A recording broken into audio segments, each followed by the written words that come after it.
ध्यान से सुनिए। ट्विन फ्लेम जर्नी में जो सबसे हैवी मिस्टेक लोग करते हैं, वो बाहर से बहुत स्पिरिचुअल लगता है, पर अंदर से वो एक बहुत ही ह्यूमन ट्रैप होता है। क्या समझे? हाँ, हम ऑब्सेशन को डिवाइन साइन बोल देते हैं। Obsession is obsession. हम बेचैनी को कनेक्शन की इंटेंसिटी मान लेते हैं और फिर हीलिंग को कल पर टाल देते हैं। अगर हम हीलिंग को कल पर टालते हैं तो दिक्कत वाली बात है, क्योंकि एक जो पार्ट है हमारा, वो ये मानना चाहता है कि अगर पेन इतना स्ट्रांग है तो कनेक्शन भी सेक्रेड होगा, जैसे कि सफरिंग को कोई प्रूफ दे दिया गया हो, जैसे टीयर्स कोई सर्टिफिकेट हो। लेकिन नहीं, ये बात सही नहीं है। सच सीधा ये है कि सेक्रेड कनेक्शन कभी भी सेल्फ रिस्पेक्ट को क्रश नहीं करता। एक सेक्रेड कनेक्शन आपका है, सेल्फ रिस्पेक्ट गिर रही है, तो वो सेक्रेड कनेक्शन डिवाइन कनेक्शन नहीं है। अपनी डिग्निटी को छोटा मत होने दीजिए। स्पिरिचुअल बॉन्ड का मतलब ये नहीं है कि आप अपनी बाउंड्रीज को भूल जाएं। स्पिरिचुअल बॉन्ड का मतलब ये है कि आप ट्रुथ के सामने झुक जाएं, सच के सामने झुकें, झूठ के आगे नहीं। और जर्नी वहीं से खुलती है जहां सच का दरवाजा खुलता है कि नहीं? और एक्सक्यूजेस का गेट बंद होता है। एक्सक्यूजेस क्या? बहानेबाजी। बहानेबाजी। अब चलिए मिरर का इफेक्ट जानते हैं कि मिरर एग्जैक्ट होता क्या है। क्योंकि यहाँ पर गलतफहमी सबसे ज्यादा ट्विन फ्लेम जर्नी में, मिरर को लोग ऐसे समझने लगते हैं कि सामने वाला हमारी कॉपी है। मिरर का मतलब ये नहीं है कि वो आपकी तरह बिहेव करेगा, आपकी तरह बोलेगा, आपकी तरह सोचेगा, आप ही की तरह लव को रिप्रेजेंट करेगा या रेसिप्रोकेट करेगा। मिरर का मतलब ये है कि आपका अनरिजॉल्व्ड पैटर्न जो है, वो आपके सामने लिविंग फॉर्म में खड़ा है। वो आपकी सोल को नहीं, वो आपके वुंड्स को ट्रिगर करता है। तभी तो आप क्वेश्चन करते हैं, ताकि आप उन्हें फाइनली देख सकें। वो वुंड्स को ट्रिगर करता है। अगर वो अवॉइड करता है तो आपके अंदर का अबैंडनमेंट फियर एक्टिवेट हो जाता है। अगर वो कंट्रोल करता है सामने वाला, तो आपके अंदर का सेल्फ वर्थ टेस्ट होने लग जाता है। और अगर वो साइलेंट रहता है तो आपके अंदर का मैं इनफ नहीं हूं वाला पुराना वर्जन, वो प्रोग्राम जाग जाता है। आई एम नॉट इनफ, वो आएगा तो कंप्लीट। और यही पॉइंट पर हम गलती कर देते हैं कि हम ट्रिगर को डेस्टिनी समझ लेते हैं। ये डेस्टिनी है। मिरर पनिशमेंट नहीं है, मिरर रिवेलेशन है। ये आपको ये दिखाने के लिए आता है कि आपके अंदर कौन सा हिस्सा अभी भी वैलिडेशन मांग रहा है, कौन सा हिस्सा अभी भी अप्रूवल के लिए कोलैप्स हो रहा है या बेग कर रहा है, और कौन सा हिस्सा आपके अंदर का बाउंड्रीज लगाने के नाम पर गिल्ट फील करता है। मैं कहती हूँ बाउंड्रीज क्रिएट करें, फिर आप गिल्ट में आ जाते हैं। क्या है, समझिए। अब बात करते हैं ईगो सेल्फ की। ईगो सेल्फ और हायर सेल्फ में रियल डिफरेंस है। क्यों? क्योंकि ये डिफरेंस क्लियर होते हैं। रनिंग चेजिंग का लूप कमजोर पड़ने लगता है जब आप अपने ईगो सेल्फ से नहीं बोलते। तो ईगो सेल्फ बोलता है मुझे अभी रिजल्ट चाहिए, अभी अभी मुझे मैसेज करना है, अभी मुझे जवाब चाहिए, और अगर अभी जवाब नहीं दिया या अल्टीमेटम का कुछ नहीं जवाब दिया तो मैं टूट जाऊंगा या मैं ये कर दूंगा, मैं वो नहीं। और हायर सेल्फ बोलता है पैनिक हो, प्रेशर हो, प्रूफ देना हो या कोई कंपैरिजन, नहीं मुझे कुछ नहीं चाहिए। हायर सेल्फ आपका बोलता है पहले मुझे ट्रुथ चाहिए, फिर रिजल्ट नेचुरली आएगा। सच्चाई तो सामने रखो, एक रॉ पार्ट अपना सामने रखो। सामने वाला पार्टनर ट्विन फ्लेम है, सोलमेट है, कोई भी हो, XYZ, अपना रॉ पार्ट सामने नहीं रख सकता है ना, तो लेट देम गो। क्यों? क्योंकि ईगो सेल्फ चेस करता है, कंट्रोल करता है कि टेक्स्ट भेजो, प्रेशर बनाओ, आंसर निकालो। हायर सेल्फ पॉज लेता है। हायर सेल्फ कहता है रुको, सांस लो, चिल करो, चिल, अपनी बॉडी को सुनो, सच को लिखो, सच को बोलो। ईगो सेल्फ को कंट्रोल चाहिए होता है, हायर सेल्फ को कोहेरेंस चाहिए होता है। ईगो सेल्फ रिएक्शन है और हायर सेल्फ रिस्पॉन्स है, समझे? और ईगो सेल्फ अप्रूवल पर जीता है और हायर सेल्फ अलाइनमेंट पर जीता है। अलाइंड है कि नहीं आप? और जब तक ये डिफरेंस क्लियर नहीं होता, दिल से, दिमाग से, गट फीलिंग से क्लियर नहीं होता, तब तक जर्नी लूप में ही घूमती रहती है। सेम ट्रिगर होता रहता है, सेम होप में आते हैं, सेम क्रश होता है, डिफरेंट दिन हो जाता है, सेम एनर्जी रहती है, फिर नया दिन आता है, सेम एनर्जी रहती है।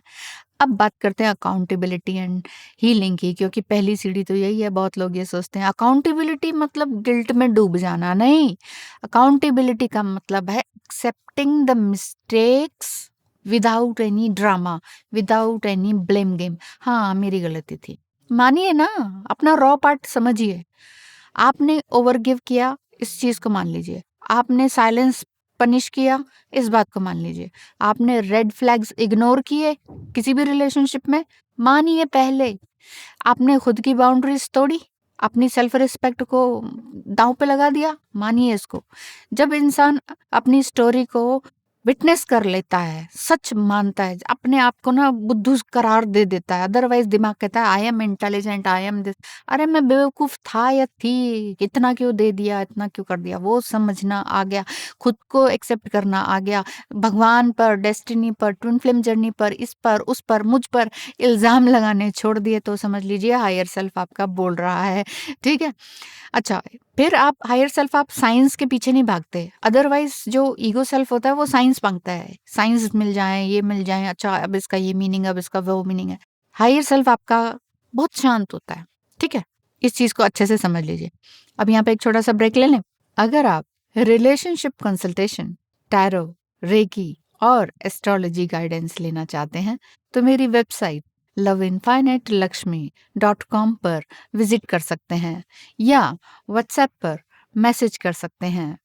वहाँ आपको कंप्लीट फी स्ट्रक्चर पता चलेगा और सेशन डिटेल्स भी अच्छी तरीके से मिल जाएंगी। और हाँ, अगर ये वर्ड्स आपको हेल्प कर रहे हैं, मेरी वीडियोस हेल्प कर रही हैं, तो लाइक और सब्सक्राइब ज़रूर कर दीजिएगा। आपका सपोर्ट मुझे ये कंटेंट रेगुलर बनाने में मदद करता है। चलिए वापस से आते हैं ट्विन फ्लेम जर्नी पर। ट्विन फ्लेम जर्नी में एक बहुत ही मिसअंडरस्टूड टॉपिक यही है कि एनर्जेटिक कॉर्ड क्लियरिंग कैसे करें अपने ट्विन फ्लेम से। या लोग सोचते हैं कि कॉर्ड क्लियर करने का मतलब है उस इंसान को हेट करना। हेट तो नहीं कर सकते, या फिर इमोशनली कोल्ड बन जाना, वो भी नहीं करना है। फिर क्या है एनर्जेटिक कॉर्ड कटिंग या एनर्जेटिक कॉर्ड क्लियरिंग का मतलब? इसका मतलब है अनहेल्दी जो अटैचमेंट है किसी के भी साथ, वो हटा लेना। रिवेंज लेना भी नहीं है। अगर आप रिवेंज ले रहे हैं तो भी आप कुछ नहीं कर रहे। ठीक है, तो एक प्रैक्टिकल तरीका मैं आपको बता देती हूँ। अगर आज करना चाहें तो रात को सोने से पहले आंखें बंद कीजिए, एक हाथ दिल पर रखिए, दूसरा हाथ अपनी लोअर बैली पर रखिए।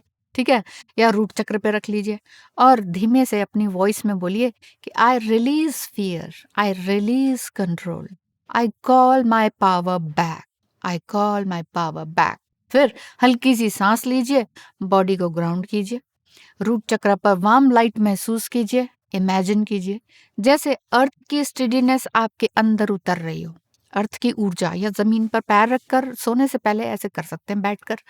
जब कॉर्ड क्लियर होते हैं ना तो क्लैरिटी बढ़ जाती है और कंपल्शन, टेक्सटिंग की अर्ज जो होती है ना, वो धीरे धीरे डिसॉल्व होने लगती है। टेक्सटिंग मतलब टेक्स्ट कर दें उसको, मैसेज कर दें उसको, मन कर रहा है बहुत बात करने का, मन कर रहा है हक करने का, नहीं। आप अपनी डिग्निटी में रहते हैं। आप अपने आप से बोलते हैं मैं प्यार के लिए बेग नहीं करूंगा या करूंगी, मैं प्यार के लिए बिट्रे नहीं करूंगा। अपने आप से अपने आप को धोखा देना बंद कर दीजिए। ठीक है, अब आते हैं ट्रांसफॉर्मेशन वाले फेज पर। ट्रांसफॉर्मेशन की अलग कंफर्ट, ट्रांसफॉर्मेशन जो है ना कंफर्ट को जलाती है। जो भी व्यक्ति बड़ा बना है या कुछ भी बना है या कुछ अपने आप से अच्छा बना है, वो कंफर्टनेस को जलाकर ही बनता है। ठीक है, अपनी स्टोरी अपने हाथ से लिखिए। आप अपने अंदर एक नई आवाज को सुनते हैं जो कहती है मैं इनकम्प्लीट नहीं हूं, आई एम कंप्लीट।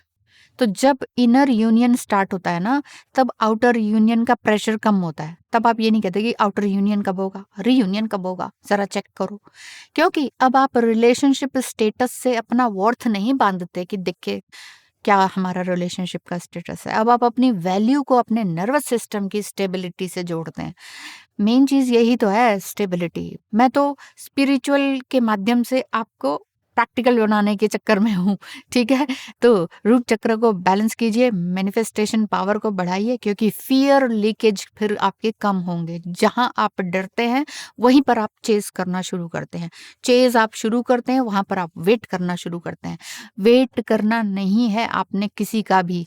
अंत में एक सवाल आपको छोड़कर जाती हूँ मैं, टाटा बाय-बाय करने के लिए, ठीक है? कि ट्विन फ्लेम जर्नी में सच में अगर आप रियली डिवाइन हैं, तो हम उसे प्रूफ करने के लिए चेस करेंगे या जीने के लिए हील करेंगे? मतलब आज आप ईगो सेल्फ को चूज करेंगे या अपने हायर सेल्फ को चूज करेंगे? हायर सेल्फ में आपकी अपनी सेल्फ वैल्यू एंड डिग्निटी आती है। आप पेन को पकड़ कर रखेंगे या पावर को एक्टिवेट करेंगे? अपने पावर को एक्टिवेट करना या बाउंस बैक करना, यही आपका सबसे ज्यादा बड़ा काम है। तभी लोग कहते हैं इनर वर्क क्या है, इनर वर्क क्या है? यही इनर वर्क है। मैं खुद को प्यार कर रहा हूँ कि नहीं, मेन चीज यही है। पूछिए आज अपने आप से ये सवाल और फिर लिख भी डालिए इसके जवाब। Thank you so much, all the best.